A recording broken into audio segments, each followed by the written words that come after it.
おい。取ったぞ。取ったぞ。取ったぞ。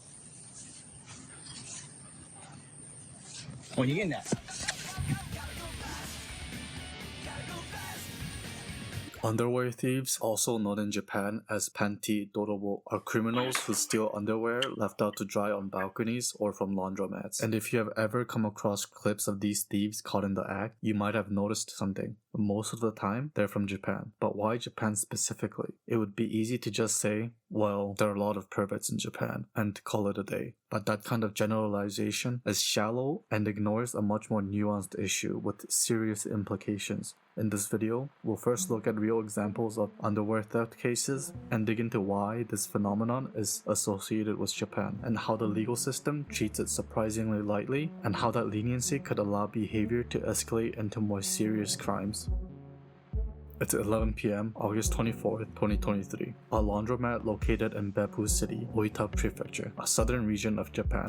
A 21-year-old female college student notices 6 pairs of her underwear are missing from her laundry. Most cases of underwear theft goes unreported, but she was not going to let this slide. She reports it to the police, and the police are able to narrow down the suspect as a 56-year-old man named Tetsuo Urata, a contract employee in the cleaning industry. When Beppu police officers search Tetsuo Urata's house, they find approximately 730 pairs of women's underwear. Due to the sheer amount of underwear found, the police stated they are investigating for other crimes Tetsuo may have committed. The Beppu Police Department comments, "We have never seen such a large amount of underwear seized in recent years." While this can be interpreted as, wow, it's a rare case then, huh? But I interpret it more as, you mean this scale of underwear theft has happened before? Unfortunately, due to Japanese privacy laws, his real face has not been released to the public. Truly a shame. While some curious individuals have gone out of their way to find social media accounts that are linked to Tetsuo Urata, they come back empty-handed, as none of it can be fully confirmed, and framing innocent people for such acts were out of the question. The case examples don't stop here. It only gets worse. What's worse than having your underwear stolen by some creep at a laundromat? Having them stolen out of your own home. Your home is supposed to be a sacred place, somewhere safe, a home, but once it gets broken into, it will never feel the same. This one is very recent at the time of the upload. This incident occurred in Miyazu City in Kyoto Prefecture. It was about 4 months ago on the 8th of May around 11:30 a.m. Kyoto police arrested a 52-year-old man, a typical office worker, on suspicion of theft for stealing women's underwear that has been hanging out to dry on a balcony. They found footage of him stealing the underwear, and undeniable concrete proof. They began a search of the man's home and found approximately 550 items containing women's underwear, school uniforms, and gym clothes, many of which were clothing items of minors. There was no denial from the suspect and admitted to the charges, saying, "I'm absolutely certain that I did it." The police have stated they are continuing their investigation into the suspect's motive and other crimes. Not only does this case not report on the person's name, once again, their face, workplace, and other relations are not revealed. Despite overwhelming evidence pointing towards that underwear thieves steal underwear for its implied sexual connection, it's hard to prove and convict more than just property theft, unless the suspect confesses what their intentions were.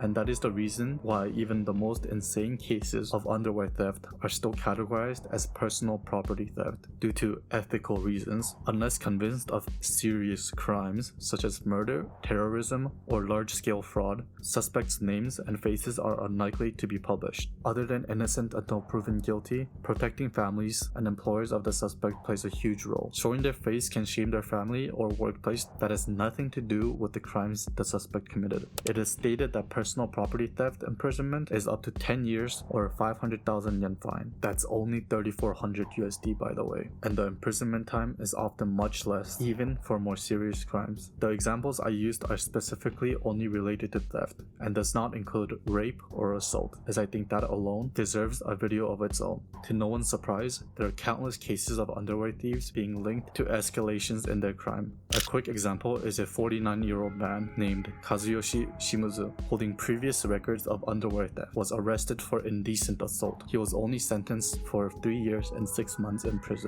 What the actual fuck? After hearing all that, you may have already realized one of the biggest reasons these theft severities are downplayed. It often makes its way into popular media, referenced in anime and manga. Stereotypes of sexually frustrated old men stealing underwear. How absurd and funny is that? Ha I'm all for shaming these people, but when shaming and humor mixes too much, it loses its original meaning. For the people that have never experienced something like this, they subconsciously view these as victimless crimes. The victims are rarely mentioned and diluted between many unidentified victims. One of the most commonly said phrases in Japan is shogunai, translated to "it can't be helped." What can you do about it? Weirdos and creeps will always exist, and there will always be a problem. Just move on. The media can poke fun at this issue all they want, but if you want to report a stolen underwear, you better have evidence, otherwise all you'll be left with is shame. When reporting a missing underwear to the police, you need to give a detailed description of what was stolen, its price, size,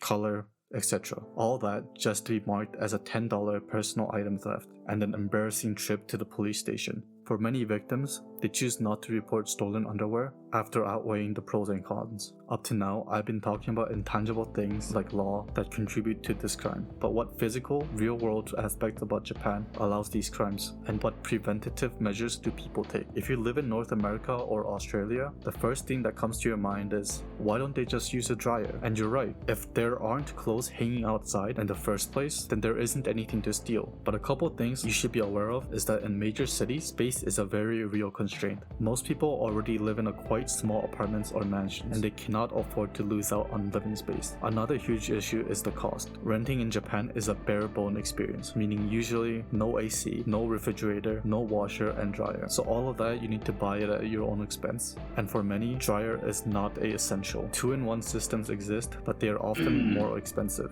For a lot of people, drying their clothes out on balcony is their only realistic option. So what kind of homes do these thieves target? Mainly houses and low-rise buildings. But first, I want to distinguish the difference between Western and Japanese apartments. Apartments in Japan refer to these low-rise residences that are often very small. The Western-style apartments or condos are often called mansions in Japan. These should look more familiar to you. They have wide range of prices. The more expensive ones pretty much being a gated community with their own security. Thieves avoid homes with walls or high-security mansions for obvious reasons. On the other end, however, apartments and homes without proper security become prime targets. While Japan faces issues like underwear thieves, their theft and burglary rates are one of the lowest in the world. I'm going to drop myself in a random location around Tokyo and show the type of homes they target. You can try this for yourself. As long as you don't drop yourself in the middle of tourist spots or super expensive neighborhoods, you should be able to find similar results. As you can see, there's little to no privacy when it comes to balconies. If a criminal really wanted to, they can get away with it pretty easily. I don't know a single woman living in Japan that are willing to live on the first floor. It would be unfair and dishonest to say that underwear theft is the only reason. Less security overall, and bugs are more likely to enter your house if you live on the first floor. So if possible, they always choose the higher floors. Nowadays, lots of newer buildings use the ground floor for parking space, even though they can make more money if they just fill up the units on the ground floor.